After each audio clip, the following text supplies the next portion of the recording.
Now we're live. All right. So, welcome back to Warriors Next Adventure podcast. Today I have on Guff McGuffrey from 22 Until Valhalla. I don't know your name, dude. It's like, is it Guff? Is it McGuffrey? Is it Gufferson? Like, how do you say your name? It's Zach McGuffey.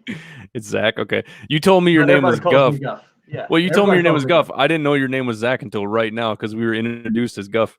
So Yeah. That's what people call me. Yeah. So real quick for people who don't know, Warriors Next Adventure is a veteran nonprofit, and we use recreational therapy to help veterans with suicide prevention and PTSD. We go mountain climbing, we train jujitsu, and we also have the podcast, and we also have a wolf sanctuary up in Sandstone called Minnesota Wolf Dogs. They're hybrid wolves, and we actually take veterans out to go play with wolves. It's pretty sweet. So, you want to turn the volume down on that one? Yeah, I did. I just shared your Okay. thing. That's Sorry. right. No worries. So what the whole point of Warriors Next Adventure podcast is kind of to hang out and bullshit, because me and you have talked a few times, and it's always entertaining. And we share kind of similar views on veteran healing and a couple other aspects of the veteran lifestyle. So Guff, I wanted to have you on for 22 in Valhalla. I'm going to pick your brains a little bit here about some mountain climbs while I got you here. So Hey, whatever you want to talk about first, brother. Guff, why don't you go ahead and tell everybody what 22 Until Valhalla is? We are a veteran nonprofit, 501c3 nonprofit, and we specialize in our mission is veteran suicide prevention through holistic healing. We utilize holistic healing to help heal our veterans mentally, physically, and emotionally. We find and fund veterans for flotation tank therapy locally and around the nation. We do like a scholarship program for our jiu-jitsu. We can do 1 month or a 3 month scholarship, and so 1 month would be around $100, 3 months around 300, just depending on the state. Like jiu-jitsu in Kentucky is going to be cheaper than jiu-jitsu in California, especially if you're at like 10th planet. But and flotation tanks we do just as needed. Basically, veteran comes in, wants to do a float tank, we let them do an hour, and we try to do that 4 veterans a month for flotation tank therapy, 2 veterans a month for our jiu-jitsu program. We want to do 1 local, 1 national, and then we also get veterans involved in yoga. So which yoga is typically fairly inexpensive and extremely effective. I do yoga every Sunday. I know you and your girlfriend, correct? You acro yoga. I've been watching that. That's actually really neat, interesting. I'm like proud of you. Like, look at this. Oh, dude, it's so fun, man. She's got me doing so many cool things that I've never done before. It's a lot of fun. Yeah, no, I'm happy for you, brother. It looks incredible. She's awesome. Yeah, you look happy, and that's what matters, really. But and we partner with Veterans Adventure Group, which is ran by Iraq veteran, Iraq Afghan veteran Justin Matichek. He was in the 173rd Pathfinders, and he was Is that the IVA? Is that the IVAO? No. It's just VAG, Veterans Adventure Group. And we partnered up 4 years ago, and so I've climbed Mount Rainier with him 4 times or 3 times. This year will be my 4th. We take veterans from our nonprofit and his nonprofit, put them together, and then we climb together. And I'm gonna have to try to jump in on that with you guys one year because you'll love it. I was talking to a couple guys when we were in Colorado a couple weeks ago. We were climbing Mount Elbert. It's the highest peak in Colorado. Mm-hmm. And we were talking about we're gonna do Mount Whitney next year. And then I had a couple of vets like, hey, what about Rainier? I'm like, man, Rainier's not a day hike kind of thing, So I'm excited to go check it out. You're going to be up there for a minimum if you summit 36 hours. That's a quick trip, typically 48. Nice. The whole time though, like straight up 48 hours on the mountain, not just like 2 days. You're going to be up there for like 48 hours. That sounds awesome. It's incredible, dude. It's super fun, and you get away from your cell phone. Like, it's the only time that I can justify putting my cell phone away, because I do. I'm the president. I'm running a nonprofit. I have children, and I'm doing critical or veteran and crisis calls. And so it's nice to be able to get away from myself and get away from everybody. and climb with a good group of dudes. And then also what we do, which is one of the things that's probably really near and dear to my heart. And it sucks because we're men and we can't really say this phrase without being looked at weird. But I love kids, man. I've got a heart for children. I love my children. All I want to do is help and protect children. And so we do a college scholarship program for children left behind from veteran suicide. We have 7 college scholarships out right now for children, and it's $1,000 we put into an account that accrues money over time. The children have to be 13 or older, mom, dad, or guardian of veteran that committed suicide, and then we provide them with the amount of money to whatever amount of money may be at the lowest $1,000. Any school, they can go to culinary school, they can go to trade school, they can go to university. It doesn't matter to us, and we do that because children that have lost a parent or guardian to suicide, and not just suicide, that child is now at 30% higher rate of committing suicide once they reach maturity. So we believe, and the studies have shown, that the more education you have, the less likely you are to commit suicide. So we're trying to combat the suicide in a child's, veteran's child's life by giving them at least a head start with, their first year or two of college. That's awesome, and man. depending on the state and depending on what their mother or father has done, they could also receive some sort of free education or tuition reimbursement. Like California, if your child's born in California and the parent gets a combat action ribbon, that child is eligible for like 4 free years of college. A lot of people don't know that. Awesome. I didn't know that. Yeah, a lot of people don't, because I don't know if it's the VA or the schools or whatever, they don't push this information out to the masses, probably because they don't want to give away free school. yeah, that's expensive. But so we do that as well, which is probably one of my favorite programs that we have. That's awesome, man. Yeah, that's cool. And and I love kids too. I got 2 kids, and one of the projects that we're actually getting ready to roll out here fairly soon, it's going to be called Little Warriors. And so it's actually going to be a fundraising program to try to raise money for the nonprofit. So what it's going to be is, so like what we'll do is, like, we'll take, I think we're going to take like 5 kids. We're going to have at minimum 1 parent chaperone, because, how it goes these days. It's better to have more eyes, and what we're going to do is we're going to take kids out hiking. But what we're going to do is, I'm going to try and get individual backpacks so I can actually give each one of them a backpack for the trip. But I'm going to load it up with certain supplies, like, basic hiking supplies, like basic survival gear, just in case we're going to go out for a hike. But also I want to get like a map layout of whatever area we're going, and teach them basic map reading skills, because I'm a 911 dispatcher for the state patrol, and our whole job is map reading. Everything has to do with map reading, plus with everything in the military. And then also bring trash bags and teach them how to take care of the environment, but also learn that nature is healing. And if I can instill that inside kids' lives, at an early age, man, that could completely turn kids' life around. Yep. So I share that passion with you, man. That's awesome. It's one more thing we get along with, man. I know. Oh my God. Nature is alive and talking to us, and that's not, that's a true statement. That's not like just some saying. It's real. Nature is truly alive and talking to us. Yeah. And that's why I like to go out in nature and connect. Like, you disconnect from society and you can reconnect to nature, and it just helps. At least it helps me. I know it helps a lot of you. I know it helps a lot of veterans. Yeah, I recently had a couple guys tell me to start a TikTok just for social, like just to get the name out there a little bit. And so I crumbled, and I got one, right. I just put one on there. Me and my girlfriend went to a waterfall the other day on Sunday. And we were doing some acro yoga out there. She wanted to get some videos of the waterfall in the background, which was pretty sweet. And then we actually went, and I taught her how I do my meditation. So I do a form of mindfulness meditation, but a lot of it has to do with just letting go completely. Because a lot of meditation apps and everything like that, you have to focus on what the person's saying. You got to focus on your breathing, focus on this, focus on this. And the one thing that I found that was the hardest for me, and with many veterans who I've helped through meditation, is the focusing aspect, because you're always trying to focus on something. You can't fucking relax. So, my theory is just sit down, get comfortable, relax, and just be. Whatever your brain thinks about, that's what you're meditating about. If you meditate, if you start thinking about some shit that you did in like 3rd grade and embarrass yourself in front of your high school or your school crush or some shit, that's what you're thinking about. Because there's obviously some reason why that's coming into your head at the time. So I just say, like, you just sit down and go for a ride. Pretend you're a passenger in a car. You're not driving the car. You're just watching things go by.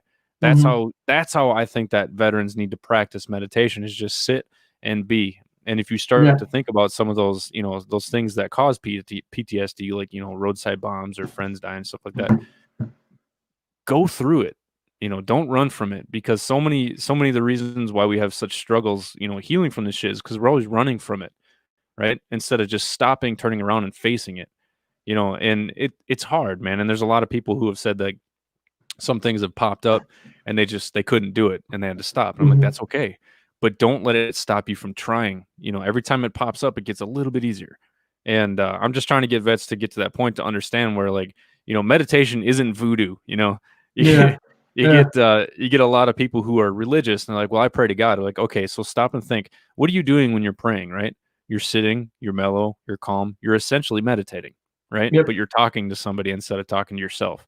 So my big push is getting vets to look inside themselves for the answers instead of looking up or looking out, because we have all That's the answers. Yeah, I agree. I'm currently reading Baba Ramdas's book "Be Here Now," which is, yeah, it's a difficult read. Some areas are great, some areas are hard to get through. But for me, when I do my meditation, I do my breath work. Breathing through your nose, and then counting my breaths inward and outward. And I picture myself like sitting next to the river, and there's a river in front of me flowing.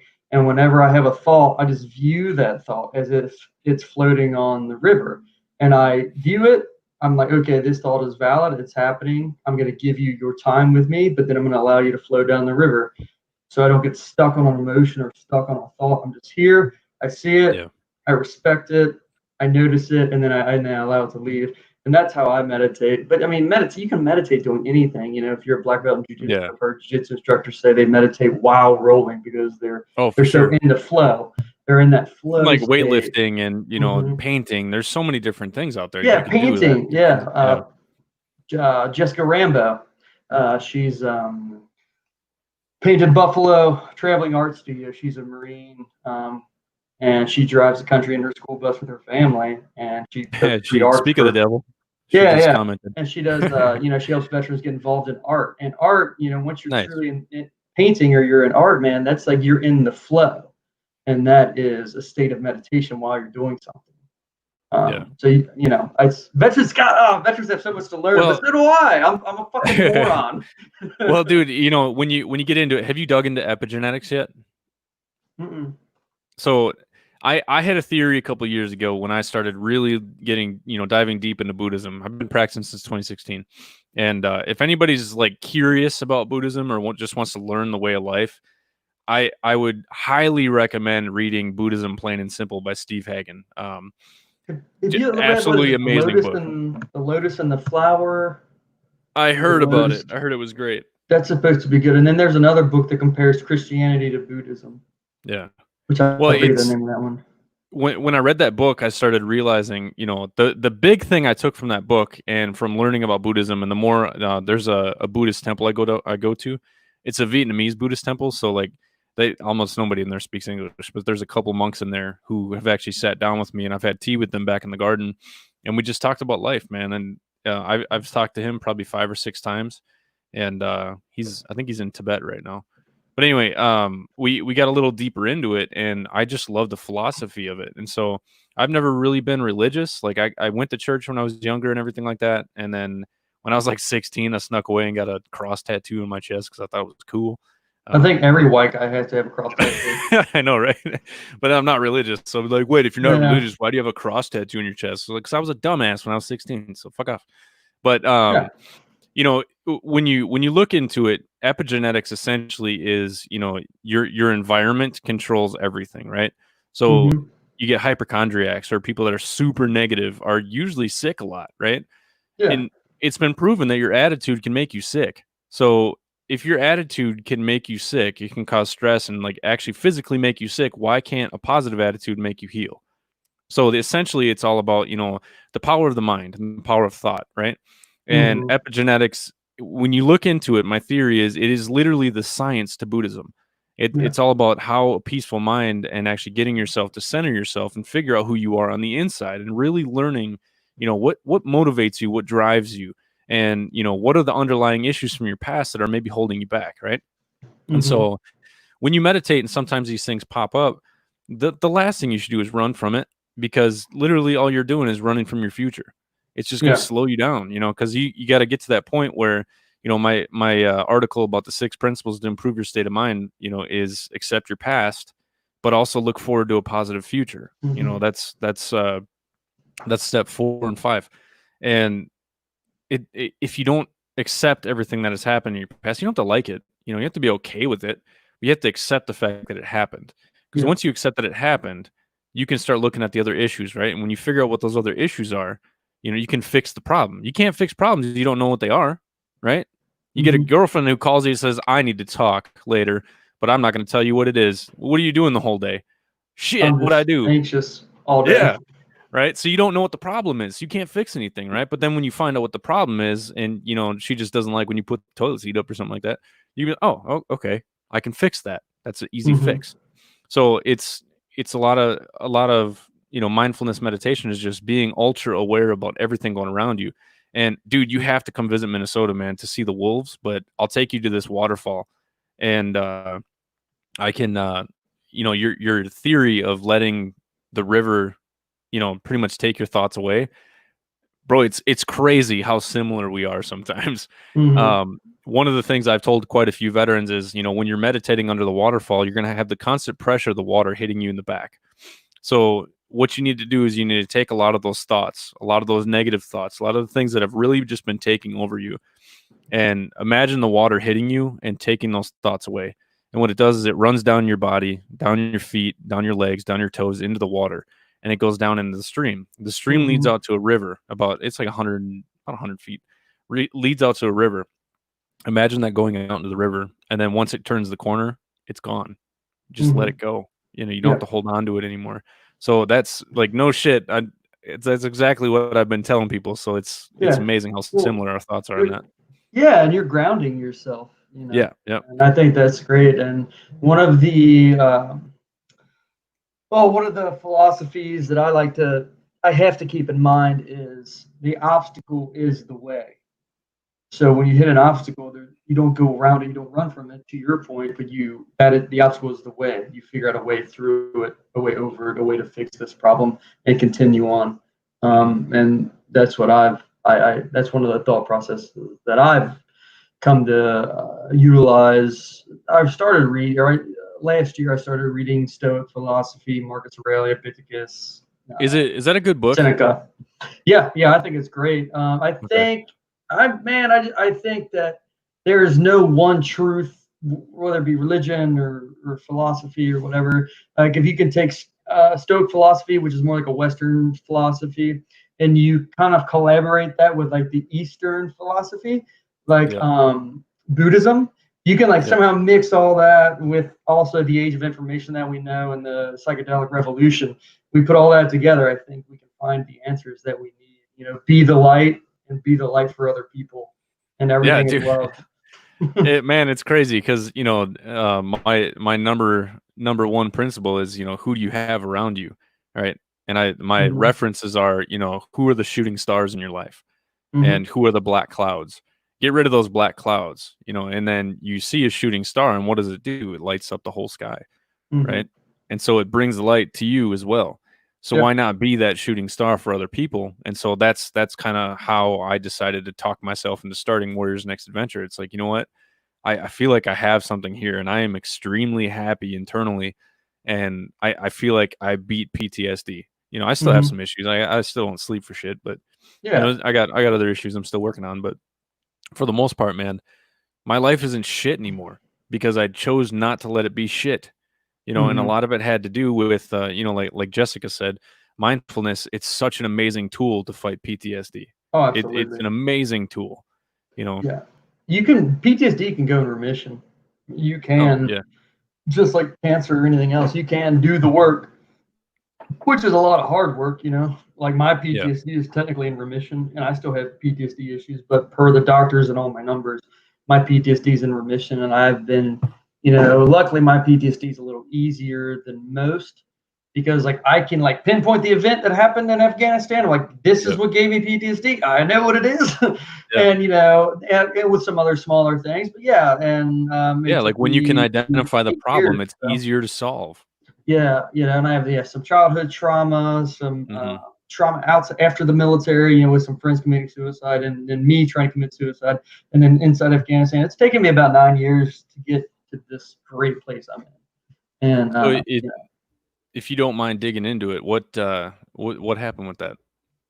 with what? You said you attempted Afghanistan suicide? or the suicide? Yeah, your The suicide. suicide? Oh, okay. Yeah, it was about less than 2 years after I got out of the Marine Corps. I got out in 2011. And I'd just been self-medicating with alcohol, and I don't know, man, I just didn't like it here, and I was just exhausted trying to become a civilian, and I was exhausted with not being able to fit in, not being able to figure out where I was in life, and I just kind of felt hopeless. So I just drank a bunch of bourbon, and then got in my truck, and then went down like the windiest road here in Kentucky that was near me, and then just like cut the wheel, took my hands off the wheel. I didn't have a seatbelt on, and I just flipped my truck like end over end, and hurt, like, because I knew, I mean, I was hammered, but I knew I didn't want to upset my mom. Like, it's like I'll kill myself, but I don't want to upset my mom. So what I'm going to do is get really drunk and wreck my truck, and then people think it was an accident. Because I felt like if the son, if I die in a accident, it won't be as harsh for the family as if I Yeah, intentionally killed myself. and maybe they wouldn't know that it was Right. intentional. Yeah, and I crawled out of my truck and I was fine. So I got picked up by the cops and put in an ambulance and taken to the hospital. I didn't tell them that I tried to kill myself, or else they'd admit me somewhere. Yeah. So the police officers failed on the alcohol test. They didn't do it correctly, so I got those charges dropped. Never got a DUI, and got some stitches and stuff, and that was about it. And nobody knew I tried to kill myself. And then 9 months later, my best friend from the Marine Corps, like we hung out in the same like group of Marines and our wives and kids every weekend after training. We were out in Iraq, Afghanistan together, all that. We drove home from the Marine Corps together, got out of the Marine Corps same day, drove home together from California to North Carolina. His name's Brandon Robinson. He killed himself 9 months after my attempt. Dropped everything, went right to North Carolina, drove to the coast. Um, Long story short, we helped with the family. We helped get the funeral arrangements. He shot himself twice. He like stood up and went to shoot himself under the chin, and he like flinched because no matter what, you will regret committing suicide. I regretted it when I was flying through the air. Robinson tried to stop himself from killing himself. Even after he pulled the trigger, he flinched back to save himself, and then it went through his face, and then he put it to his head again and shot himself twice. So I drive down there, and this is one of the things that kind of gave me a little bit of PTSD. So like I'm going to the house. I get to the house before the cleaning crew does. Oh fuck, dude. But the cops had already taken him away, or I don't know how suicides work. I think the morgue, you would know, you're a dispatcher, but I think the morgue workers or whomever. The medical examiner usually comes. Yeah, they took his body away and all that. And his fiance was with me, and Dooley was with me. So I told Dooley and his fiance to wait outside. I went in the house, and I grabbed some blankets to cover up the two different pools of blood. And then I look at the ceiling. I see two holes in the ceiling. I look down and see blood, drag mark, blood. Like, oh shit, dude, he shot himself twice. And then I see like pieces of his skull and his face on the ground. And I was like, shit, his fiance's about to come in. So I just grabbed my friend's skull fragmentation and put it in my pocket. I didn't know what else to do with him. Fuck. Yeah. And so and then his fiance comes in, and she's looking around, and I miss some spots with blood splattered. She sees it. She starts freaking out. I was like, ah. Then we have to take care of the family, and then we have to get his truck running, and then we have to talk to the VA, and then we have to do the funeral, and then they can't do an open casket. So it was just a traumatic experience. Yeah. And I was driving home, and it's like a 10-hour drive from the coast of North Carolina to northern Kentucky. So I had 10 hours to think, and I was like, man, I got to do something about this. So I got home. My best friend who killed him, or didn't kill him, my friend Wade, my best friend Wade from the Marine Corps who died in Afghanistan, his aunt and uncle called me after all this happened and said, hey, do you want to move to North Carolina, to Asheville? Live here for a while, decompress, and we'll teach you how to be a carpenter. I was like, absolutely. So I lived down there in North Carolina for 9 months. I started meditating. I started hiking through all the waterfalls. I get into CrossFit and I learned a trade. I'm back in shape. I'm learning a new trade. I'm living with my brother Wade's family. So I'm like around my family. I'm around my uncle who has a building company down there now. And I'm like meeting new people. I'm learning how to meditate. I'm learning how to do yoga. I'm hiking. And I kind of like found out some of the things that really helped me. So I was like, I'm going back to Kentucky, getting in school, and I want to do something about the situation. And I knew I wanted, and I started a Facebook page, which ended up becoming me speaking at speaking events in bars, which then became me selling T-shirts, and then people were giving me money. And I was like, well, there were no other nonprofits around back in like 2013, and there was really no Facebook pages either. Not even like Matt Best and Rocco were around yet. Yeah. Ranger Up, I think T-shirt company just started. So I'm like back in the old school days of Facebook, and there was really no veteran community. So I started a page, and then people started asking me to speak about my experiences, and then they started giving me money, and I didn't know what to do. I didn't trust anybody else. I trusted me, but I didn't want to use the money for anything. So I just started putting it away. I was like, well, shit, man, I got to do something. I talked to a buddy of mine that's a lawyer. He's like, just start a nonprofit. I was like, all right. So then I did it. I had no idea how to start a nonprofit. I did the same thing, man. I just figured it out. Yeah, I had an associate's degree, or I went to school for like 2 years and just did like general education at community college. But man, it's just 5 years later, man, we've just like continually grown, and we've just branched out our network so much. And now we do, jiu-jitsu, yoga, float tanks, college scholarships, mountaineering, and we got it nailed down. We got a great board. The Navy vet is our vice president. She pretty much runs it because she's a female. She's smarter than me. She's organized. And then we got an Army infantry vet, my token civilian, my best bud from childhood, D'Amico. And then we have our Air Force vet. He was intel, and he does all of our tech stuff naturally. Nice. So he's probably the smart one. He is the smart one. But I'm the face. Well, no, dude. Like I always say, like the reason why. One of the big reasons why I wanted to have you on here, man, is because I look up to you, to what you're doing, and thank you. I had initially, I didn't know what I wanted to do. I wanted to start mountain climbing, and I realized that a lot of the hikes that I've been doing and using recreational therapy was the best way for me to help get through to some of the vets that I've been working with. Sorry, I'm just messing with my fucking things over here. But I started to realize that hiking and a lot of this stuff that I've been doing was actually, the task of climbing the mountain was, it fucking sucked. But it goes back to the whole embrace the suck, and the whole teammate, the camaraderie aspect of it all, and then the sense of purpose. And so it's like the sense of purpose is what we miss. The camaraderie is what we miss. So I started looking at all the things that we miss, and I've done so many polls over the last few years trying to figure out what veterans really need. And the main thing is relationship issues, PTSD, obviously, camaraderie, sense of purpose, and financial. And financial is just, that's too hard for me to jump into. So I'd rather get the mindset in the right place, because once your mind's in the right place, everything else is easy. And so I decided to focus on the mind, because I healed myself through Buddhism, through meditation, through jiu-jitsu, through hiking, through exploring, and just finding all these different things that it lit the fire in my soul. And I started to realize that I want to live again, and we had talked before, and I've put this out there a million times, but I also tried to kill myself in 2015. I put a gun up to my head, and I was up in the Boundary Waters and just didn't want to live anymore. And when I pulled the trigger, the bullet was a dud. So the primer was struck, but the primer was dud. And so I took that as a sign. It's like, what I think what the fuck? That's a fucking crazy sign, dude. I'm happy you're here. Me too. I'm glad I suck at killing myself. But no, so like I took that as a sign, and I was just like, what the fuck am I doing with my life? Why are you really trying to end it? When you have so many people out there. And I had 2 kids at the time, and I didn't want to be around my kids. I didn't want to be around my wife, and it was just, everything was just going to shit.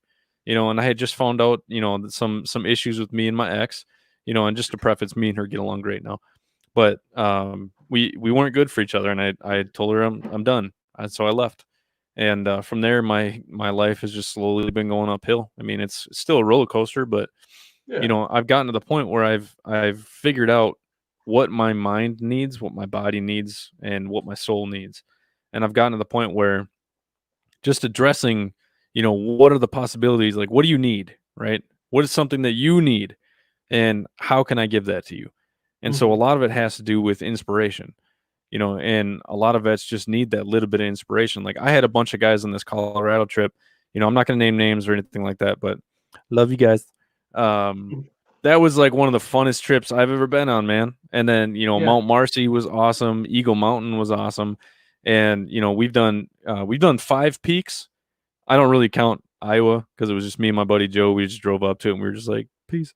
We made a video pretending like we had to like climb for like hours to get up there, and there was a blizzard going on at the time. So Yeah. my aunt Mary, she messaged me. She's a little older.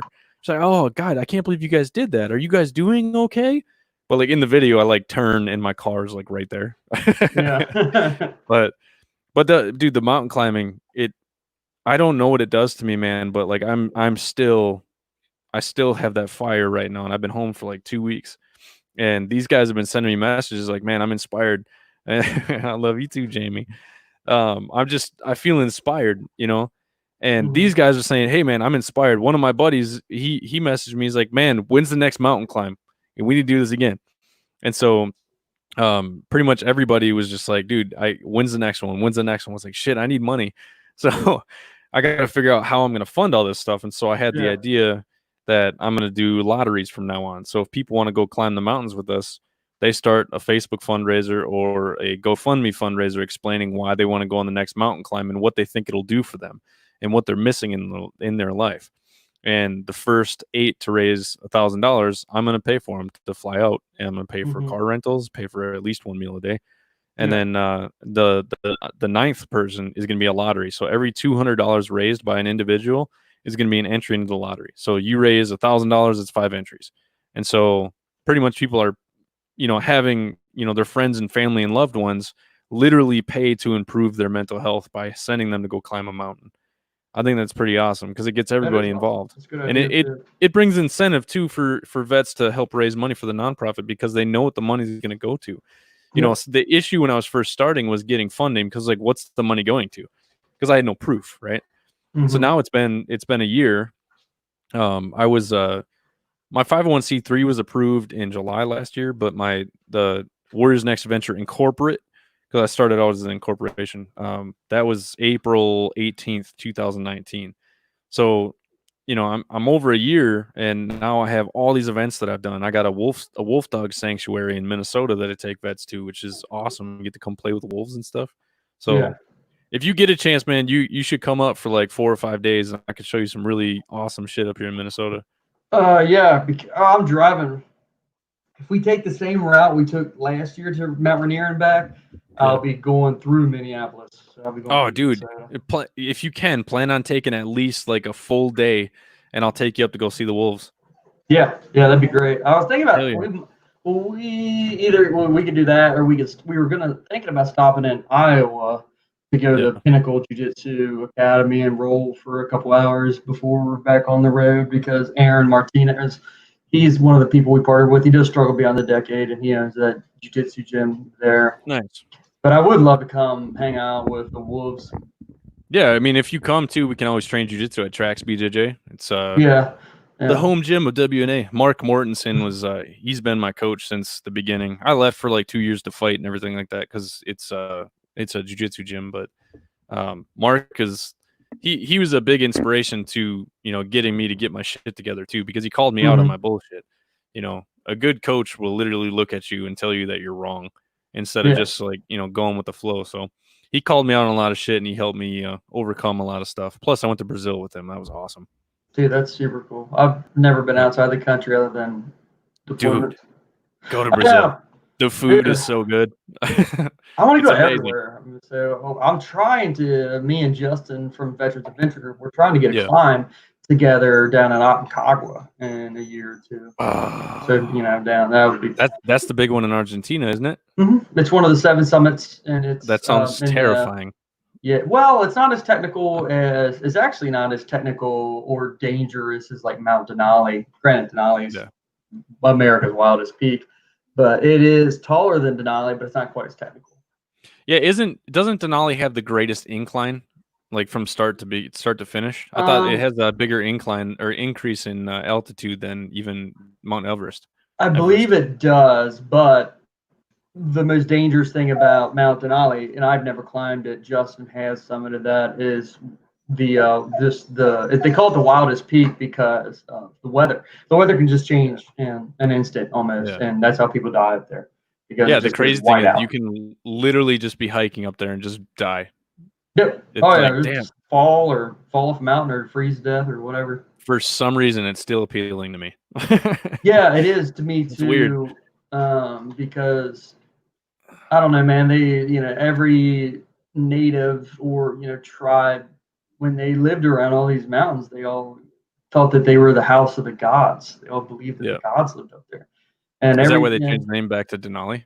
Wasn't it yeah, like a local name? Yep. Denali is Grand Tetons, which I'm climbing in September. In Mount Olympus, you have all these mountains that all the people around them thought that that's where the gods lived. And when I Yeah. summited Mount Rainier, I was like, man, I don't see any gods, but I see a lot of good men. I see a lot of fucking friends up here. I Why still can't haven't we be the found God gods, yet, man? dude. That's one of Maybe my we are. hippie spiritual beliefs is that we all are capable of being gods and goddesses. I have another podcast that I do that's completely anonymous because we talk about some pretty horrible shit, and it's pretty hilarious. But Feels we like don't the tell Wild people. West. Yeah, pretty much. We don't tell people who Yeah. we are because we definitely do not talk about things that go with the norm these days. But What do one you of the things talk we were about? talking um uh like stuff and things. Pretty much everything that society deems inappropriate to talk about. It's a free flowing live podcast that we literally talk about everything going on. We talk about life. We talk about inspiring men. It's more so of like it's like a men's inspiration podcast. Kind of like a MGTOW kind of thing. It's not an anti-women thing at all. We get attacked a lot by feminist groups, but that's not our focus. Is being anti-women. It's just being pro men. Getting men to one of the biggest issues, like I always said, is for veterans is men. One of the biggest issues for us is relationships. After the military, you get cheated on when you're overseas, or you get in fights and all that stuff like that. It's such a pain in the ass, and that seems to be one of the bigger, I wouldn't say cause, but contributing factors to veteran suicide is because we're not taught how to properly be in a relationship because we get married at 18 years old and we're idiots. Yeah. So I think veterans just get tired of the bullshit and they have little direction, no structure, and an inadequate support system, and they just get tired of it. And veterans are so comfortable with violence and have such a deeper relationship with death, Yep. Whether that be positive, and they just opt out. They're like, "Fuck it, I'm gonna roll the dice and just chance it, and maybe in the next life I'll get it right." Well, there's an article that was out. I shared it a long time ago on my page, but there was a part in the article that made so much sense. It's kind of like you become like passive aggressively suicidal overseas because you're so okay with the fact that you're probably going to die. You just kind of like meh. Yep. You just don't care. Yep. When I was in Iraq in 2009, 2010, I was in Balad. I don't know if you've ever been up there, but they called it Mortaritaville because it's just every fucking day we're getting mortared and rocketed. Where was Balad? I was up in the northwestern area of Al Anbar province. I think it used to be called Anaconda. Heard of that one, but I think I don't know if I was anywhere near it. It's a big air base on the north side. It's south of I think it's south of Tikrit. I don't know. It's north of Baghdad. But we got mortared left and right, and it was nonstop. And it got to the point where it's just like, when that klaxon starts going off, the wah, wah, let you know that it's coming in. You just like, fuck it, just hit me. And you just sit there and wait and wait and wait. Next thing you know, boom, you just go back to what you're doing, playing video games or some shit. Dude, my dog is killing me. He really needs to go outside. Go ahead. Can you run him outside real quick? I'll just talk for a minute by myself. Oh, good. So we're hoping to set something up. We haven't really talked too much about it, but since 22 until Valhalla has climbed Rainier a few times, when Warriors Next Adventure Goes climbs Rainier, we're actually going to team up with 22 until Valhalla, just because they have the experience, and that one is going to be. We're not just going to take everybody. There's going to be some physical standards because of how challenging that mountain actually is.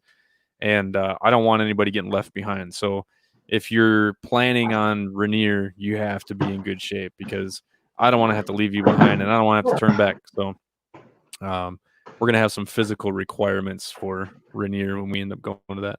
Hey, do you usually give your guys like a PT regimen or something like that to train for the mountain? I see you doing the stair steppers all the time. I try and just tell my buddies, if you have been on Rainier, you already know what you got to work on. Yeah. So, but I'm not certified in any sort of like fitness training, but I've been doing fitness my whole life. Like, been in sports since I was in the 2nd grade. Wrestled since the 6th grade. Ran across country for 4 years, and then all the PT in the Marine Corps. I love PT, dude. It's good for you. It's good for me. And I just kind of tell my boys what I'm doing. I'm like, look, all right, I'm doing, step-ups on the box with 35-pound bar on my back. I'm doing weighted lunges, weighted walks, weighted sprints, a lot of pull-ups, anything core, and a lot of yoga. But I hate to say it, but I go to a CrossFit gym, and loser. I know I'm a fucking douchebag, but I'm not a part. Yeah, no, I am, but I don't. CrossFit's a cult. CrossFit's a cult. It is a cult. But I don't. They all so is shave their jiu-jitsu chest. though. Yeah, they all shave their chest, and they're all really good at exercising. And well, CrossFit's a cult, dude. You can go in there and you can just see the different cliques and the different groups. Like, you got your regular CrossFitters over here doing the regular class, and then you got your CrossFit royalty, which is all the jack dudes with nonsense tattoos and shaved chests, and they probably just came from the office. That's a lot like jiu-jitsu too, though, man. Like, jiu-jitsu is just like nerd assassins, like Eddie Bravo always says. It's like IT specialists and shit that could choke you the fuck out. Yeah, well, it's just a CrossFit royalty that they come in there and then they do their workout, and like if you're in their way, they get real close to you and they try to get you to move, and I just like look at them like, what are you doing? Get away from me. And then I walk upstairs to the jiu-jitsu gym, which I haven't gone to the jiu-jitsu gym in a bit, but I haven't rolled in like 2 weeks, and I need to get up there and roll, but I have a hard time at my jiu-jitsu gym and my fitness gym at like really making friends. So it's always just kind of, when you go into your jiu-jitsu gym or the CrossFit gym and you don't have like your certain partner or your certain kind of group you talk to, and you're just kind of like the lone wolf on the outside, it's just kind of awkward to go to jiu-jitsu and CrossFit. I go there, I do my thing, and people are very nice and cordial, but you can tell it's very at face value. Like, I'm going to be nice to you because I'm just going to be nice to you. Yeah, yeah. And I'm like, cool. That's fine. It's the same with a lot of gyms. Like, I go to Los Compañeros. I say that wrong, I'm pretty sure. But it's a bodybuilder gym. I don't know how to roll my R's. You got that Kentucky twang going on. Dude, but no, you go in there and like, even that bad. I swear to God, I sound like I'm not from Kentucky if I'm in Kentucky. No, the first time I talked to you, I was like, is this guy from California? You kind of sound like a little bit. But no, like, it's the same with that Los Compañeros. Like, everybody's nice, nobody's mean. But you could tell, like, that people have like their cliques and people are kind of, quiet. And I personally, I have my headphones in and I just kind of look down at the ground. I don't really look at people. I just I'm in there to work out, and I'm in there to work, and I'm in there to leave. My girlfriend is complete opposite. She's a social butterfly. She talks to everybody. She knows a lot of the guys there. And so she, when we're in there working out, I look over and she's talking, and I'm just like trying to work out and shit, get it over with. Yeah. And she's like, you should talk to some of these guys. I was like, well, I don't know anybody. It's weird. Yeah. And I'm just going to go, hi, my name is Nick. Nice to meet you. Would you like to do calves together? Dude, I try and like meet people and talk to people because I have some social anxiety when it comes to the gym and a little bit with jiu-jitsu. And not as much jiu-jitsu because I wrestled for so long. And when you're in the infantry or when you're in the military, you're always fighting anyway. But I Well, try not to now. Not now. These days, you get in trouble. right, But but I try to talk to people because like people ask me about my shirts or my truck, because I got yeah, my truck covered, and people want to talk to veterans, but and especially nonprofit veterans, but so I do try to do that and try to like get the name out there and stuff. I'm always yeah. looking for donations, so I always am Oh, working, me too, man. I don't ever stop talking about Warriors Next Adventure. dude. If you're gonna be friends with me, there comes with a stipulation. You're gonna hear Yep. some shit about Warriors Next Adventure. I'll never ask you to donate, but I'll tell you about the nonprofit and hope that you can get it to the Yep, right people that would maybe exactly. donate. Because we're grassroots, man. I've never had a grant, not once, Yeah, and me we do neither, man. I'm all fundraising, and um, that's it. Like I don't get paid, nobody gets paid, and I just donated $1,000 out of my savings account into the nonprofit a week ago nice. to help us get through because of the COVID-19 stuff, and we got a mountain climb coming up. Yeah, So but that's it awesome, feels man. good to be so grassroots. But it's also difficult sometimes. Hey, man, I'll totally take $1 million grant any day, though. I'm not gonna lie. Oh fuck yeah, dude! As long as it's not from Wayfair. There's no such thing as a sellout in veteran nonprofit world because what you're Uh, doing is you're going to use that money and you're going to save veterans' lives. So if anybody ever gives anybody shit for taking a grant for a veteran nonprofit, get out of here. Because I as could take that long as you're $1 million. How many lives can that save? yeah, well, because you're altruistic in your intentions, and Yep. as am I. But it's groups like obviously Wounded Warrior Foundation that gave everyone a bad name. So now it's more people are a little bit more paranoid Mm. about donating to veteran Yeah. nonprofits. Yeah. Well, and I think the whole deal with that is like honestly, I still don't really know what'll happen with that, but you got to look at the people that they've helped, right? If that nonprofit wasn't there, those people wouldn't have gotten helped. Yeah, Right? So yeah. that's kinda how you gotta look at it. Yeah, I'm sure they coulda, did their finances better, um, that's not on me. I don't know what's going on with with their organization or anything like that, but, I mean, I do know that they've built ramps for wounded warriors. Mhm. Uh, they've refurbished houses. I know they've built houses for veterans who've had their legs blown off overseas and shit, that's awesome, you know? And okay, yeah, you could argue that the CEO probably shouldn't have been making that much money, but, at the Yeah, same time, look at the people that they're helping, you know? yeah. Yeah, they haven't. I mean, they're not awful. They just got a bad rap, but I don't worry about it so much because I work with only nonprofit groups like yourself, Yeah, Veterans Adventure Group, Struggle Beyond the Decade. Painted Buffalo. I work with people that I know are doing the right thing, yeah. but Yeah, they're same also here, not like big. These aren't big nonprofits. These are just yeah. grassroots people that are just trying to make a difference in the world. Yeah, and that's one thing that I've looked into, like, the reason why I started this podcast is because, I mean, I like podcasting, it's fun, but, there's so many I've been having a lot of conversations that I think would be beneficial for veterans. So it's Mhm. like, why not do a podcast with other presidents of nonprofits? So not Yeah. only can you promote, 22 until Valhalla, but I get some content, you get some content. It's free for both of us, and it's just going to be more outreach because Mhm. and I've said this 1,000 times, but TJ Kreitzer from We to Five Foundation, he's the vice president. Yeah. I had him on the podcast on episode 4, and we talked about jujitsu and mental health and everything. And he said something that's really stuck with me, and it's in the veteran nonprofit world, 1+1=3. Because no Mhm. matter what, we're gonna help somebody if we work together. Yep. I could do a fundraiser with you, and I could care less who makes more. I Mhm. don't care because the only thing is that money is gonna get used to help veterans. That's what's important. Yeah, it'd be nice to have a $1 million grant or something like that. I could do so many amazing things. Um, like eventually, I'm gonna get a ranch up here. It's gonna be a mental health retreat, and I Yeah. want to have vets come up for 5 days.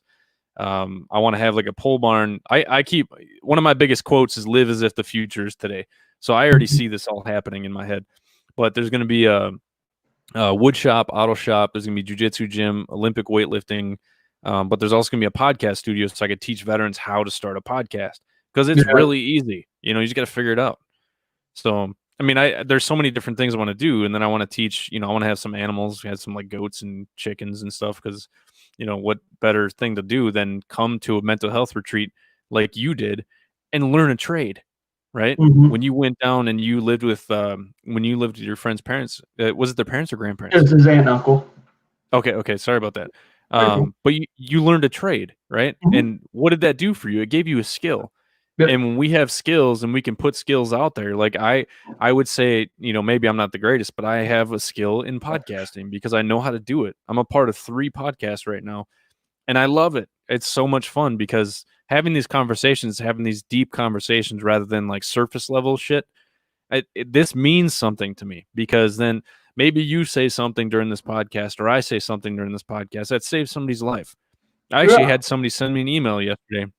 I'm not going to say who it was, but they actually said, I've been listening to your podcast now since you started, and I've gone back and listened to every single one of them.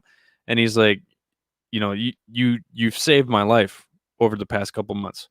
She's like, Mhm. I might not know you, but you've changed my life. And I'm Yeah, just that's like, incredible. that's not me though. I want the Mhm. credit to go to this right here. Yeah. Like I say, that symbol right here. Yeah, right here. Sorry, Yeah. I'm backwards I'm looking on the thing on the camera.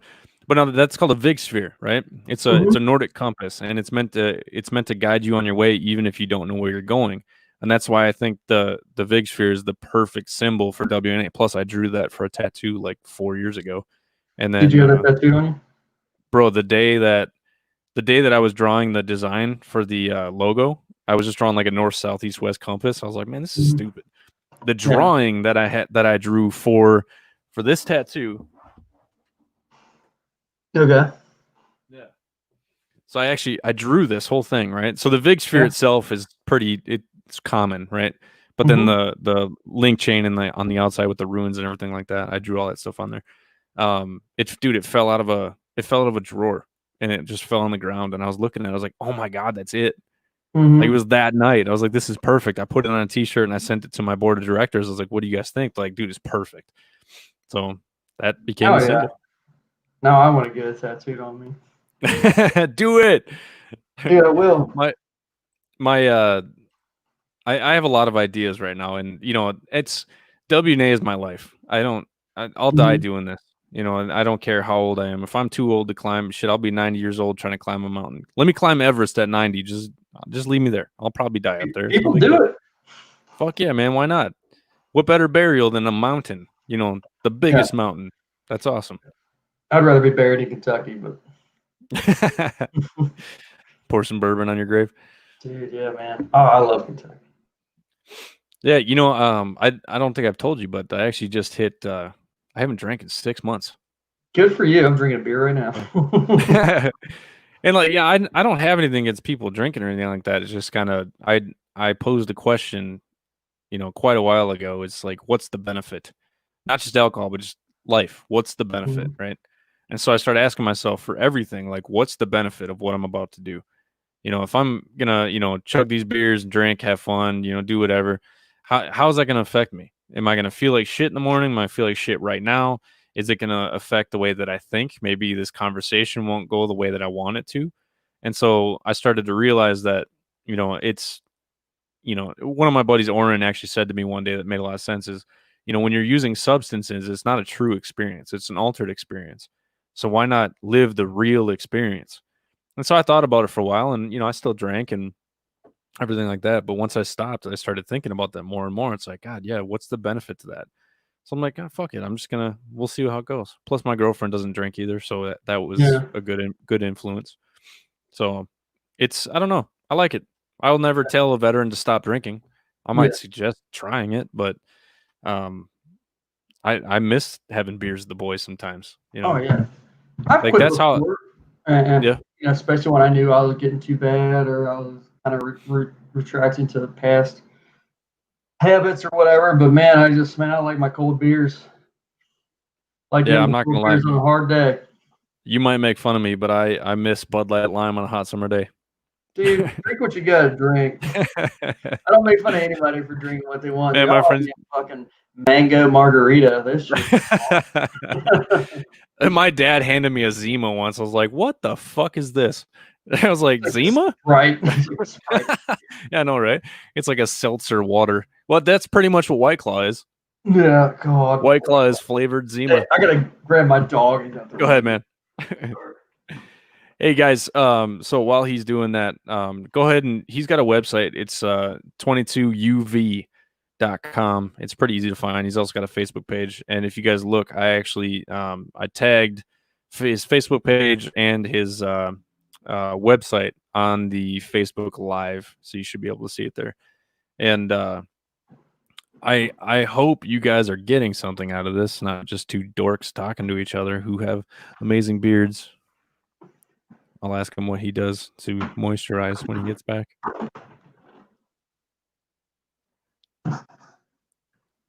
Do, do, do, do, do, do. All right. Hey, what do you do to moisturize your beard? Nothing, man. New products. I just look like I was just born fucking handsome, son. Yeah, somebody said the other day, I was interviewing Daniel Burnett from Train Like a Ranger. He started an online personal training thing. Dude, he gave me access to his programs. I'm gonna download that shit tonight. I'm not excited because there's a lot of running and intervals and shit. So I'm not excited. It's gonna be good for me, but I'm not excited, Daniel. But we were talking. I was like, bro, you're fucking ripped. Like this dude's just shredded. He's like, man, I'll trade some of my abs for that beard. I'm just like, I'm like, I'll do it. Yours is so much more filled in than mine, though. Like mine's not patchy, but dude, I don't line it out. I mean, I line out just like my cheeks and shit, but like I don't line out my chin or my mustache, or I just kind of let it be, man. You know, I just all natural. I don't use oil or cream or anything like that. I'm not like super hipster, although I do like my craft beard. I don't wear stupid hats and put patchouli in my beard. Oh, that's funny. My girlfriend got me some some beard, it's like a beard oil paste or something like that. I'll put it on there sometimes. She likes it. I don't wear cologne. So I put that on. I mean, that's pretty much my cologne, so she likes it. So I'll wear it. Bro, I just started fucking wearing deodorant. But ew, gross. Yeah, dude. I've never smelled, man. I've never smelled in my life. And as I was getting older, I started like smelling myself, and I was like, dude, I am starting to smell. Now I just use deodorant. I don't wear cologne or anything. Fucking. Nah, I quit wearing cologne like I don't shave my chest. 2 years ago. So you're not that into CrossFit? No, goddamn man. But I love how my favorite thing to talk about is the veteran culture and the veteran in this, like just the social workings of the veteran culture. Yep. Because you have what I see now, and I see it in the CrossFit gym, I see it in jiu-jitsu. Like I can't tell you how many fucking times I've seen civilians, and it's nothing against them. I am not a douchey bro vet anymore. I think we've all gone through our douchey bro vet phase where we yell at people for looking like veterans. I've been there, but I've leveled up. But I've people like coming in like fucking 9-line apparel shirt, tan backpack, Molly all over the place, cool mountain climbing pants, or even worse, maybe some 511 pants, American flag contractor cap, like with the patch on it and stuff. Yeah. And they come in like fucking 550 cord bracelet. They walk in, I'm like, dude, this guy's obviously a veteran, or this girl is obviously a veteran, because I see chicks dressing like this now too. Yeah. And I'm like, yo, where'd you serve at? Like, oh, I didn't serve. And it's like, just like it's normal. But, well, I know. Then you're like, oh, I don't want to be that guy, but why are you dressed like this? Yeah. Like, are you supporting us by looking like us, kind of like an NFL player, or do you just, is it comfortable? Like, do you just want to look this way? So like, I've always thought that's like, there's this new culture coming out of like civilians are dressing like veterans used to dress. But now veterans don't want to dress like that anymore because civilians are doing it. So now if you're a veteran and you dress like that, you're a douchebag. When years ago, every veteran dressed like that because Matt Best dressed like that. Yeah. And now veterans kind of dress like how I dress now, is mountaineering pants, my nonprofit t-shirt, just some like lightweight hiking shoes, and a beard, and that's it. I'm shorts and a t-shirt, hiking shoes. That's pretty much me. And then these hats. So these hats are made by a veteran.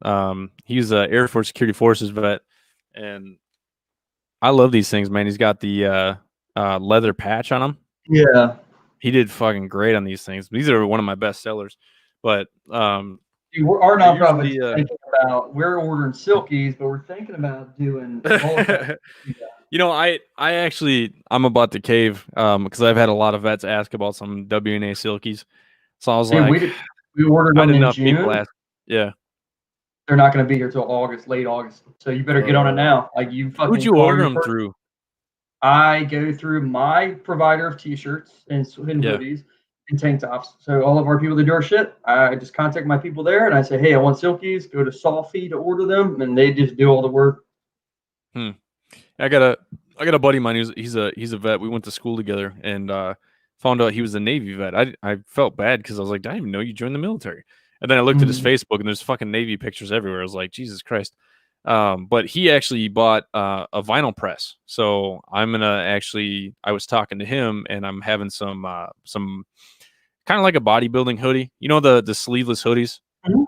I'm gonna have some of those made with the WNA symbol on the front because I got a bunch of vets who are bodybuilders, and so I'm gonna get them some merch to wear while they're lifting weights so they can support the nonprofit. So a Oh part of yeah. it is listening to your vets, like like what do they want, right? So I try to Mm-hmm. provide them with what they want. So a lot of these guys want silkies and some workout hoodies and shit. So I'm gonna print Yeah. some out and see how it does. Yeah, So we're doing silkies, tanks, t-shirts, hoodies, and maybe ball caps. And we gotta buy. if you need some awesome hats, Yeah. contact JD. I'll give you JD's info if you want to talk to him. Okay.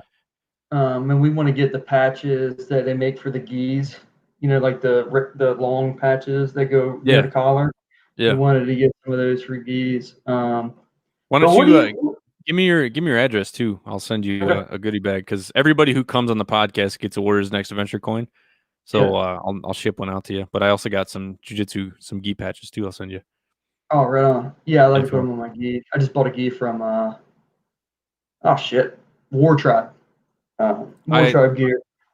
I have because of the documentary I'm filming next year, which I'm the Yeah. one that I'm going to come out and see you too.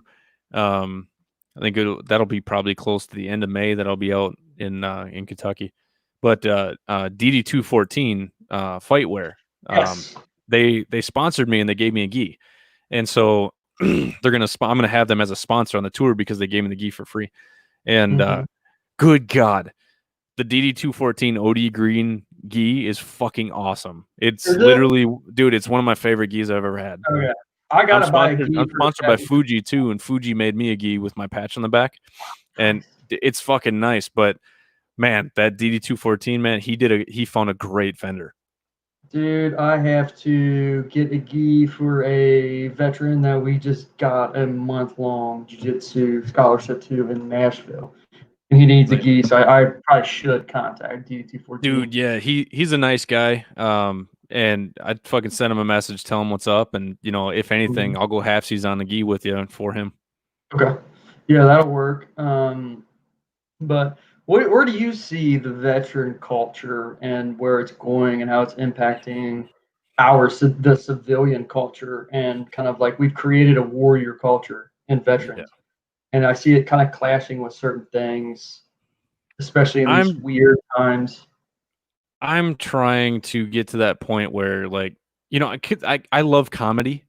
Comedy, like I actually wanted to be a stand-up comedian for years now, but I'm too much of a bitch to actually try it. Dude, just go So I for it. can't, man, I'd rather get punched in the face in the cage again than go stand up on. Yeah, I'll try it eventually, maybe, but I don't know. But You want to be I like an like to Air be. I'm Force a smart president? ass. I don't know about that. But no, like I think I love making jokes of just about every situation. You always see me on pretty much anything that I'm putting out. I'm usually laughing a lot Yeah. because laughter is a great medicine, right? But the problem Mhm. is I laugh at some inappropriate shit that I probably shouldn't, right? So I have that holistic mindset and I have that, the Buddhism approach and the mindfulness and relaxation, everything like that, being involved with nature and meditation. But I also like dick and fart jokes. So it's like I have to Mhm. find the balance. Yeah. So one of the things I'm trying to get vets to do is just like stop stop being like, I'm a veteran, right? Mhm. Hey, start saying, "Hey, I'm Nick. This Mhm. is what I do. I'm the president and founder of WNA, or I'm a fireman, or I'm this, I'm that. What are you doing right now? I want to know what you're doing now, right? I don't want to Mhm. know what you did fucking 6 years ago. Yeah, we'll eventually talk about that because that stuff's fun and it's relatable and everything like that. But when you're walking around and you're walking around as a veteran, which is Mhm. why I think a lot of people are going away from the whole like multicam shirts and fucking hats. Like that's why Yeah. I don't have any that's why I don't have any like multicam or like camo pattern anything. You know, I think the most like military thing I have is the flag on the sleeve because Mhm. America. Um I support the flag. Um I want to get away from the whole veteran mantra of like I'm a veteran, once a Marine, always a Marine, once in the Army, always in the Army, once an airman. Mhm. I want to get back to the whole like, you know, let's be a community after the military. You know, why do we have to keep being a military community? Let's be, you know, a veteran community, but just of a bunch of guys who just want to be good people. You know, we want to be Yeah. better people. We want to be active members of the community. So why don't we stop living life as a veteran, right? Yeah. Let's get out there and do some awesome shit, right? We just so happen to be veterans, right?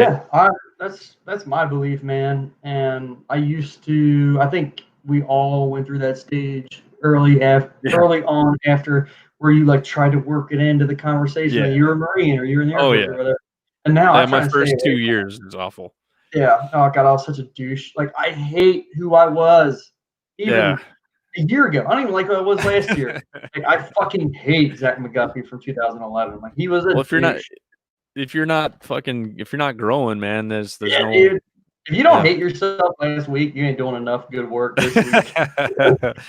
Bro, like Uh, couple years ago, like when I got out of the military, I got a job as a bouncer downtown Minneapolis because I didn't know what to do with my life. how tall You are know, you? I'm 6'1". Oh yeah, you're like good size for a bouncer. I'm 5'7", bro. People just like throw me around. Yeah, I mean, like I was about 215 at the time. I Yeah, wasn't like built. I was fucking fat, um but dude, I got into some bad things at the club, man. And there's, I bet. it got bad, man. It got to the point where it's like I was just kicking the shit out of people for no reason. There's absolutely Mhm. no reason for the dick that I was back then. You know, and I was not a good husband, I was not a good father, and I hated my life, man. And once I finally turned it all around, it's like I started to grow and I started to realize that like, look, it's okay to not be proud of who you are right now, but you got Mhm. to change it, right? You can't Yeah, just keep living that life of not being happy with who you are or being proud with who you are. You have to figure out what you need to do to change that, you know. yeah. And I had a buddy of mine tell me that one of the things that I said to him really stuck. So um, I did something super douchey and I put the quote on a picture, and I wanted to The, remember that the because that recent one. yeah. So he said that that quote I that I think I said saw that. really Yeah. yeah. So it's that last one I put of me hiking up there, Mhm. but he's like that quote really stuck with me. So I was like, fuck it, I'll throw it up and see maybe that'll help somebody else, right? But Yeah. it's always be on the path to self improvement because it always leads to success. Yes, you're going to fail. However, you're not defined by your failures. You're defined by how you react to your failures, and to always be on the path to self That's improvement. some You know, and stoic philosophy right there. yeah, man, because we're not perfect, but you know, you don't have to be proud of who you are a couple of years ago. You don't have to, right? And you know, um, who's the fuck? All right, all right, all right. What's his name? Oh, Matthew McConaughey. Yeah, Jesus Christ. Matthew McConaughey. I listen to inspirational speeches all the time, and a little snippet of him came up. I always said like, you know, we're writing our own story, right? And Mhm. then Joe Rogan said it a few years ago too, and I'm just like, yes, we're writing our own story. Like when you read your book, are you going to go back and say like, man, this guy did nothing with his life? I want my shit to be unbelievable. I don't want people to believe my story because I did so much shit. Because I don't ever want to stop growing. I don't ever want to stop Mhm. creating. I don't ever want to stop helping other people create and and grow on themselves. But Matthew McConaughey said something. It's like your hero should be you 5 years from now. Yeah, And I'm yeah, like, I remember fuck that. yeah. It's like, fuck yeah. And so I was like, yes, that's gonna be me. So I built this person. This is who I'm gonna be. And this was in 2015, right? It's Mhm. 2020 now. It's 5 years from where I was 2015. I'd look at myself and be like, there's no way that's me. I know that I've completely changed and I've 100% switched around everything that I was back in 2015. So now I can stop and I look at myself in the past, looking at me now. I would absolutely see myself as my hero. Yeah. but I don't see myself as my hero anymore. It's me 5 years from now. Yeah. Dude, like I wish I could go back in time and apologize to everybody that like I encountered those first few years after the Marine Corps. God, like I'm just so much more chill. Yeah. And I I just don't reached out care. to there's a couple guys I served with that I reached out to and told them, hey, just so you know, Warriors Next Adventure is a thing. I wasn't asking for donations. I was just kind of telling them about it. But I was like, I was kind of a dick overseas, or like maybe I was rude to you, and I kind of felt bad. So I was like, I just wanted to reach out and say, I'm sorry if I was a dick, you know. Mm-hmm. But I never got a reply though. No, at least you put it out there in the universe, man. That's what matters. It's okay. Off your chest. He saw it, so I mean, maybe that did something for him. Maybe he Some just thinks I'm a people, dick. I don't know. yeah, It's some okay. people aren't ready. Some people aren't ready to accept the fact that others have changed and bettered their life. Yeah. Because then it can kind of put pressure on that individual to do the same. And Well, a lot of people there's don't want to change. there's that picture floating around right now, because it has to do with like everything going on right now, and it's a black guy trying to climb a tree and another black guy pulling him down, and then a white guy climbing a tree and a white guy pushing him up. I was like, first off, that's kind of fucked up, but whatever. But you can look at that and you can just put that like for anybody. You can use anybody as that example, right? Mhm. And a lot of times when you're trying to climb that tree, it's you pulling yourself down. Yeah. It's nobody else. So Oh, when you I think of 100%. yourself as your hero 5 years from now, you're going to be sitting there pushing yourself up the whole time instead of pulling yourself down. Yeah, it's all about little victories for me, Mhm. like going to the gym when I don't want to, going to jiu-jitsu when I don't want to, working around the house when I don't want to. I don't know, man. Trying something new when I'm scared to do it. Those sorts of things, making the big changes in life that are uncomfortable because they're not in your routine. But it's going to be positive. Like those are the little victories every day. Being in the here and the now.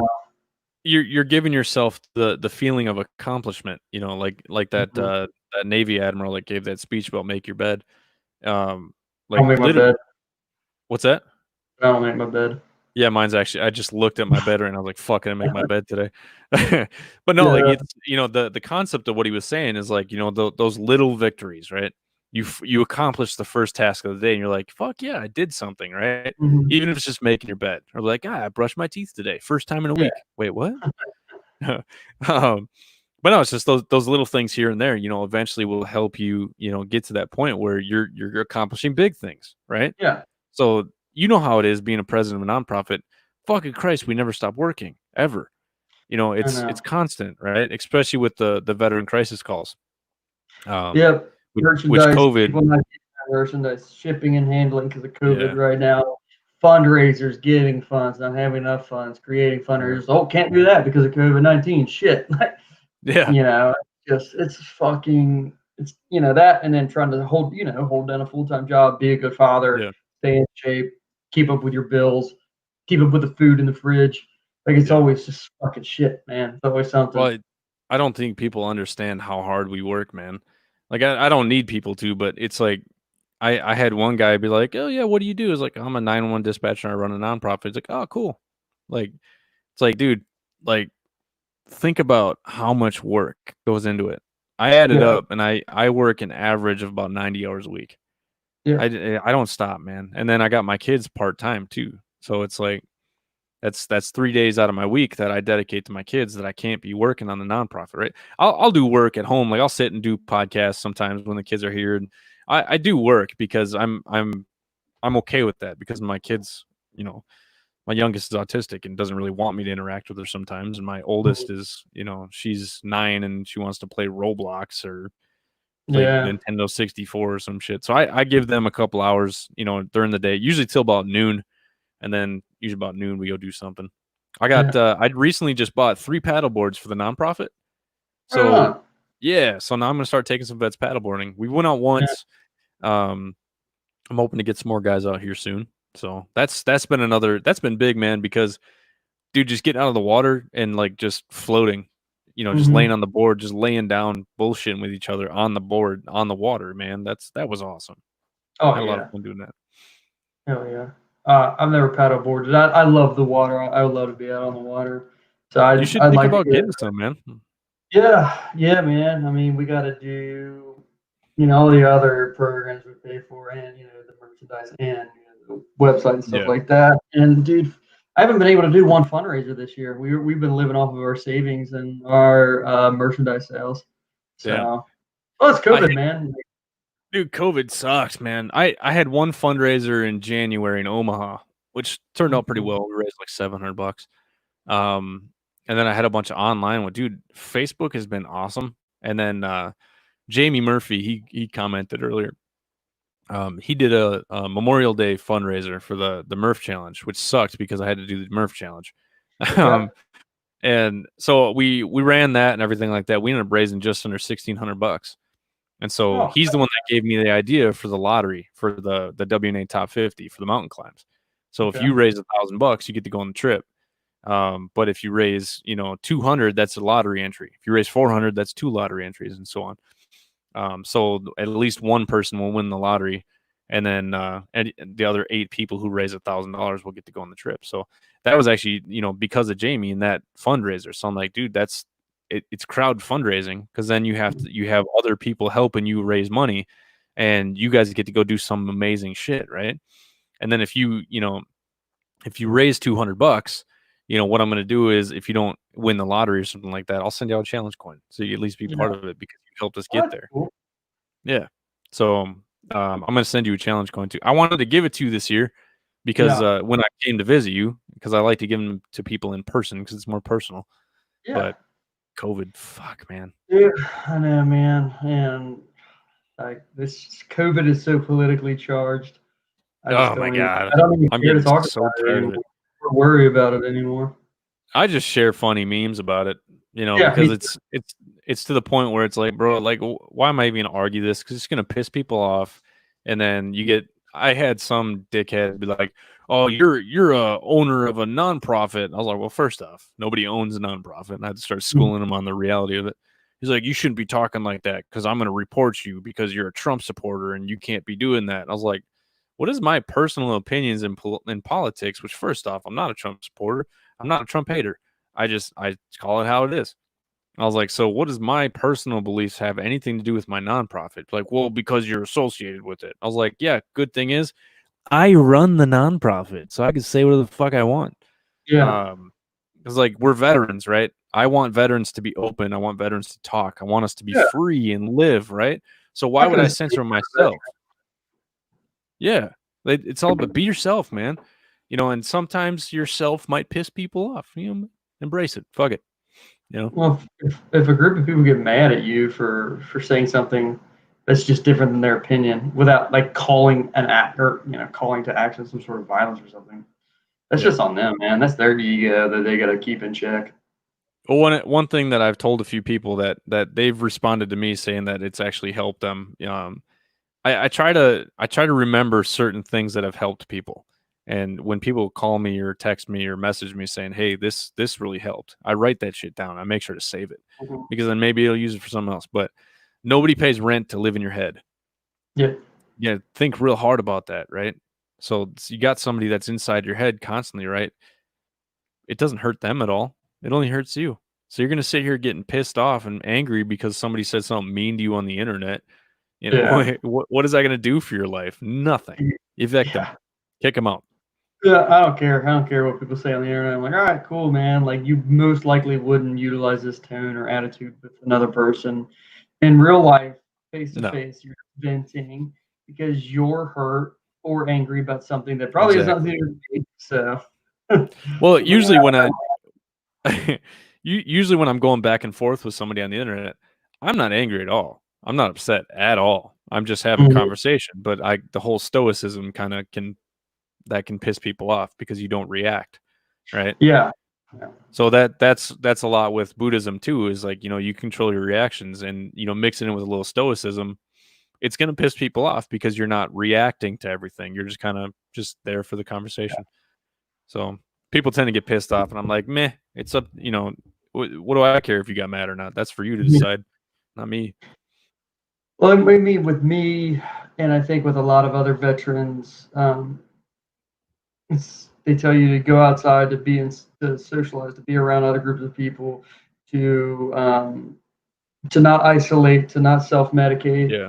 and then all of a sudden, every veteran was told to isolate themselves in their house and drink. I mean, they weren't told to drink, but when liquor stores are Mm. the only an essential business, and That and closing down churches too is like, what right? the fuck? I don't even go to church. I'm not a I Christian. don't I don't either. ever want to be inside of a church, but I'm going to Yeah. fight for a person's right to go to Yeah. church.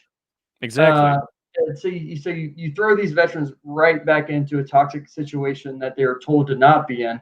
Obviously, Mhm. they're going to spiral out of control, and suicides are going to spike, which we've seen a spike in veteran Yeah, suicides. my calls have been Yeah, yeah. skyrocketing. Plus, And at 911, we've had a plethora of suicides oh in the yeah, last few I months. can't imagine how much more difficult being a dispatcher is right now. You got all this stuff, and now you got pedophilia ring, sex trafficking. Fucking is COVID real? Is it not? Are masks real? Or do masks work? Do they not? Are you running out of money? What's your small business like? Are we going to go through another shutdown? And you just have Yeah. all this crazy shit, and now Wayfair is trafficking people allegedly. So you have all these fucking crazy things Yeah. going on in the world, and as a veteran myself, I feel completely out of control. Like I Oh, don't know yeah. what to do. Like, what do I do with all this information? Because I'm just expected to go to work and put my head Yeah. down and raise my family and act like nothing's happening when it seems like all kinds of really bad things Yeah. are happening. Oh, and also China is harvesting organs and genociding an Yep. entire group of people. Yeah, So but all these wait. things are Now happening, you can't go to work. You got to stay home by yourself. right? So what? It's fuck. Then you get this like analysis paralysis where you have all these things you're trying to think about and it just makes you paralyzed and you don't know Yeah. what to do. And I have people ask me like, what do we do with all this stuff? Like, I don't fucking know. Like, don't go Yeah. gun down somebody at Wayfair. Please don't do that. Yeah, no. Don't go kicking That's some crazy celebrity too. in the head.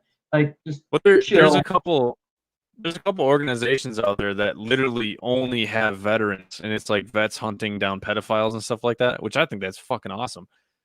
I probably wouldn't Yeah, be a part of that, but I I think it's don't think I cool. would, guys. I hope it's real. I hope they do good work and it's all legal. Yeah. Yeah, let's hope it's legal. But like a Yeah. lot of people don't know, like Ashton Kutcher's agency too. Like dudes help thousands of people saved from sex trafficking. Like this Yeah. guy's a fucking saint. If you really look into Ashton Kutcher's foundation, dude, it's insane. I don't remember what it's called, but I think it's I pretty awesome. wonder I wonder if he was exposed to the celebrity pedophilia ring and he saw it, and that's what made him get out of Hollywood. Probably. I Yeah, mean, is he in the ranch anymore? I don't know. I don't know. I don't really watch TV. It's I don't either. very, very rare that I'll watch something on like Amazon or Netflix or something. Yeah, I kind of stopped sitting in front of a screen. I just started realizing it was kind of unhealthy to be watching Netflix or just going home, get everything done, and sit on the couch and watch the TV. So now when I'm like ready to do that, I just like go to my bed, sit down in my bed, and read like I'm reading the Baba Ramdas book. And I'll read and partake in some herbal medication and drink some tea, chill, man, and read and Yeah. meditate and try and get ready for the next day. So, there's more and more of it coming out there, right? So, I got to be careful with a lot of what I say, mainly Mhm. because of what I do. But what is your take on veterans using cannabis for PTSD It's not just a veteran issue or or a just veteran's people in right. general? It's a human's right to their body. It's their property rights. The only property you truly have control over is your body. And it's 100%. the veteran's choice. It is their choice if they want to utilize cannabis, CBD or THC to help themselves. If it helps Map them, Maps is actually using that's microdosing awesome. like mushrooms, which is fucking great idea. Dude, Mushrooms. have you seen the results of that shit? Yeah, I love Dude, maps. They know all about it. dude, it's like it I think they said like the actual studies and everything like that, it's like a 90% healing rate. Yep. That's fucking insane. So why would that not be legal? Big pharma. Dude, I Um, know. yeah. So it's just I don't want to Dalton Holiday says, "What's up, Guff?" Yeah, he's from Kentucky. He's from around here. Oh, nice. Yeah. Well, hopefully we can all roll together when I get out there next year. Dalton doesn't Um roll. His dad does. I roll with his oh, dad. okay. Why don't Dalton's you like, roll, Dalton? I'm "Ah." skeptical of you now. His dad, his dad's But an no, iron like worker. if you're like you said, it's our right to our personal property, our No, body, right? And so why? I've been saying for years everything should be legal. I don't Mhm, agree with doing like heroin or meth, and like it's no. like "Ooh, maybe not try that." But look what Portugal did. Portugal legalized everything, and they treated drugs instead of treating it like a crime. They treat it like a mental health issue. Mhm. Their crime Well, rates have just plummeted. yeah, and we can get into the weeds with, the war on drugs. Obviously, that's, you can really go down that rabbit hole. Yeah. But there's, it's just, I very much believe in the VA's therapy. I've done cognitive behavioral therapy, cognitive processing therapy, attachment. What is it called? Have you ever done Attachment and EMDR? confusion therapy. No, I've never done that. I've done substance abuse therapy. I've done 7 years of straight therapy at the VA, a lot of therapy at the VA. And I've been on antidepressants and I've been on Adderall and I've been on everything. So I've done all the Western stuff. I've done the Eastern stuff. I've done plant-based medication. And I think we need to use all of it. Like, why not go take 5 grams of dried mushrooms and lay in an office for a few hours with a therapist doing cognitive behavioral therapy, cognitive processing therapy, where they guide you through your trip and you can just hallucinate and be in that moment. And I Well, think that the problem that's what they're doing. is yeah, no, I think that's a great idea actually. But the problem is so many people are stuck in the whole like the anti-drug thing from the 70s and everything. And so it's like people need to open up their mind a little bit, right? And let veterans try, or not veterans, but just let people try. I think everybody should be able to try whatever they want to try to heal themselves, right?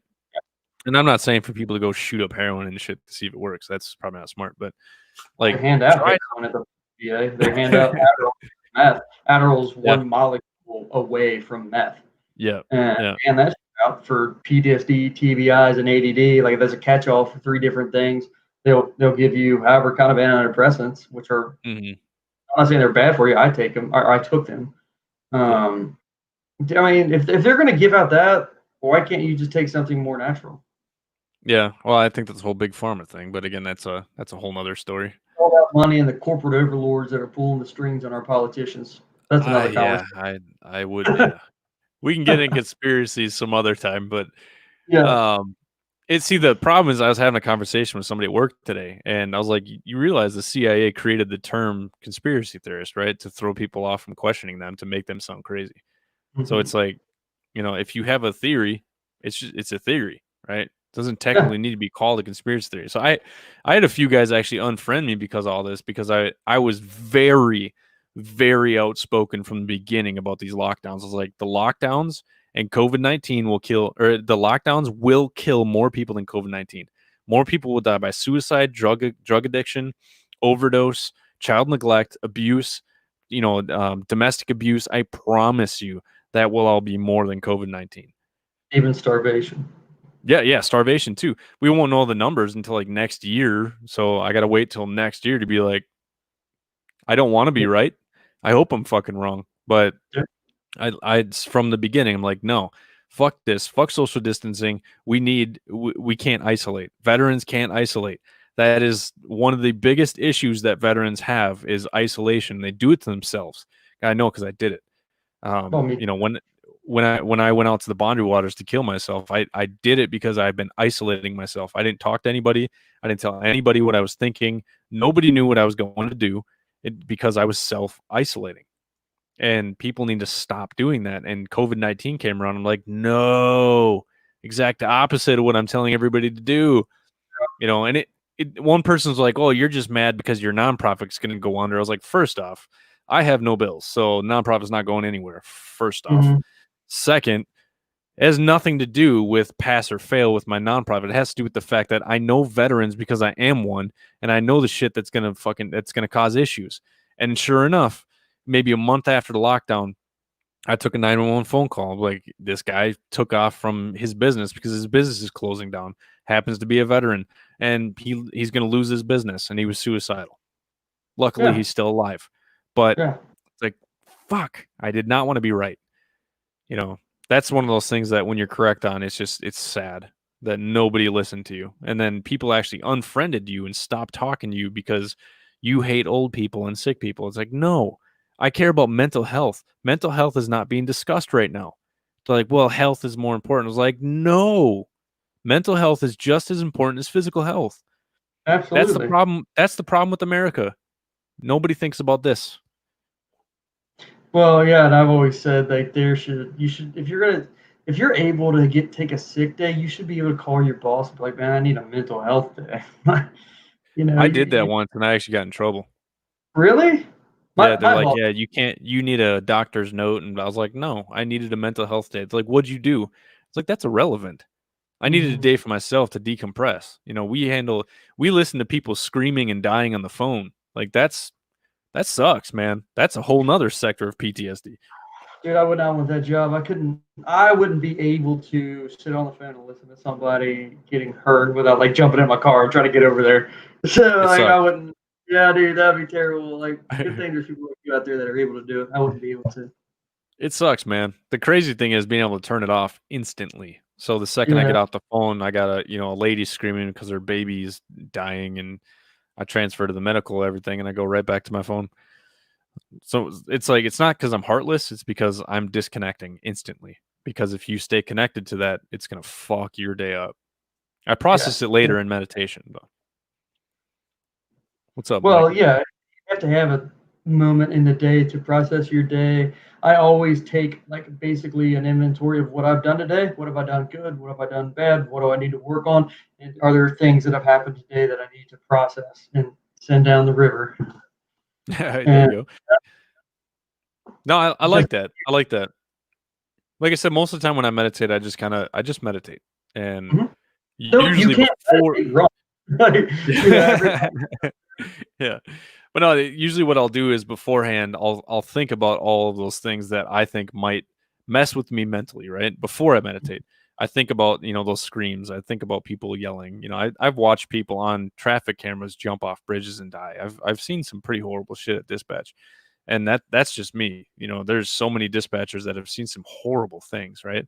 So that's why whenever I do a lot of stuff, I invite, dispatchers, law enforcement, EMS, Mhm. firefighters, everything like Mike Madison. I got to get your ass on one of the trips.